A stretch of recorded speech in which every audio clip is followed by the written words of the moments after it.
Have you ever tried to squeeze yourself into a popular productivity system only to feel like it just wasn't working? Well, if that sounds familiar, you're in the right place. Today, we're exploring why the very best productivity system isn't one you find online, but one you actually build for yourself. This quote just nails it, doesn't it? You discover a new system, maybe something like Para. It looks amazing, it's elegant, and it seems to make perfect sense on paper. But when you start using it day to day, there's this little bit of friction, something that feels off.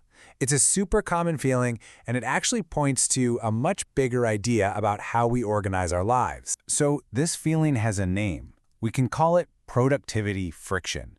It's that gap between how a system says you should think and how your brain actually thinks. And with so many different methods out there, it's no wonder this friction is a problem for so many of us. I mean, just look at this maze of options.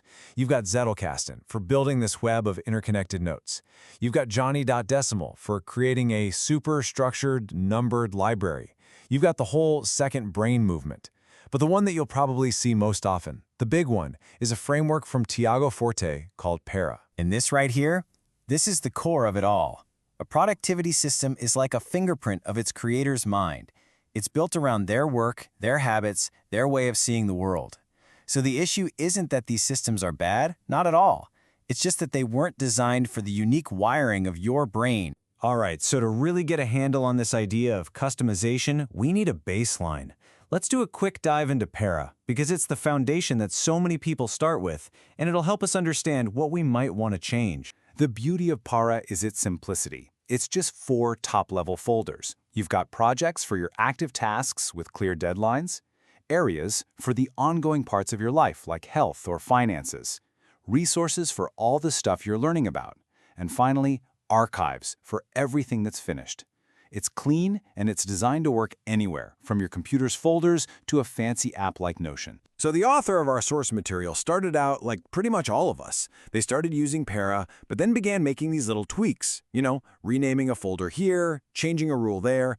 But all those small, intuitive changes started to compound, and they led to a pretty big realization. And this is the light bulb moment. They looked at their system and realized, whoa, this isn't just Para with a few custom settings anymore. The whole thing had evolved so much that it had become its own system, something completely new that was perfectly shaped to how their own mind works. And that brings us to this new system, which the author calls iCRAFT. Now, the key here isn't to think of this as another set of rules to follow. Instead, look at it as a fantastic case study in how you can take a popular framework and remix it to perfectly match your own brain.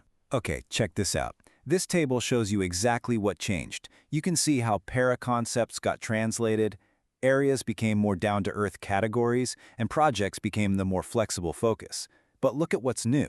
There's an inbox right at the top, and 2 totally new concepts, assets and Trove. This is where things get really interesting. So iCRAFT starts with I for inbox, which is a crucial first step that Para doesn't really account for.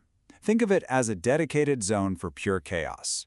Every fleeting thought, every random link, every screenshot goes here first. There's no pressure to organize it right away. It's just a place to capture everything. Next up is C for categories. This is a direct replacement for Para's areas, which can feel a little abstract. Instead of asking, is this an ongoing area of responsibility? The question becomes way simpler. What part of my life is this for? Is it for home, for work, for my side hustle? It's just so much more practical and intuitive. R is for resources, and this one is pretty much the same as in Para. This is your personal library. It's where you keep articles, research, and notes on any topic you're interested in. The key thing to remember is that this stuff isn't for action right now, it's for learning and future reference. Now this is a real game changer. A is for assets. This creates a powerful distinction that Para kind of mushes together with resources. Assets aren't just things you read. They're your personal toolkit of reusable building blocks. We're talking templates, code snippets, brand logos, standard email replies, anything you've created that you know you're going to use again. F stands for focus, and it replaces projects. So, why the change? Well, sometimes the most important thing you're working on isn't a formal project. It might be researching a vacation or learning a new software. Focus is just a more honest, flexible word for whatever's on your plate right now. And last but not least, we have T for Trove. This is such a brilliant reframing of the archive. Instead of being a digital graveyard where old projects go to be forgotten, the Trove is treated as something valuable, a collection of your achievements that you can pull from for inspiration or reuse later. Let's be real for a second. This is what the word archive feels like, right? It sounds like a dusty, cluttered attic. It's a place of finality, where all your hard work gets buried and forgotten. The name itself just feels heavy. But calling it a trove, well, that completely changes the feeling. It transforms that dusty attic into a treasure chest.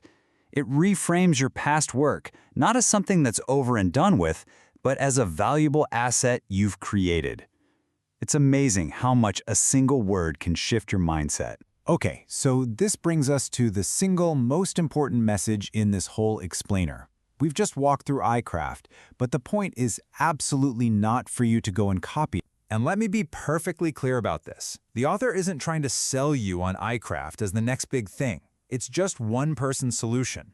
It's an example to show you the process of personalizing a system, not to give you yet another rigid framework to follow. This right here is your call to action. Find a solid starting point, maybe PARA, maybe something else, but then give yourself permission to mess with it. Bend the rules, break off the parts that don't work for you. If a word feels wrong, rename it. Translate the entire system into your world with your language. And that's really the question we want to leave you with. Stop asking which productivity system is the best and start asking yourself, how do I think? What feels natural to me? Start there. Build something that makes you feel clear and in control. So what would your acronym be? What would you call your folders? That's where the real magic happens.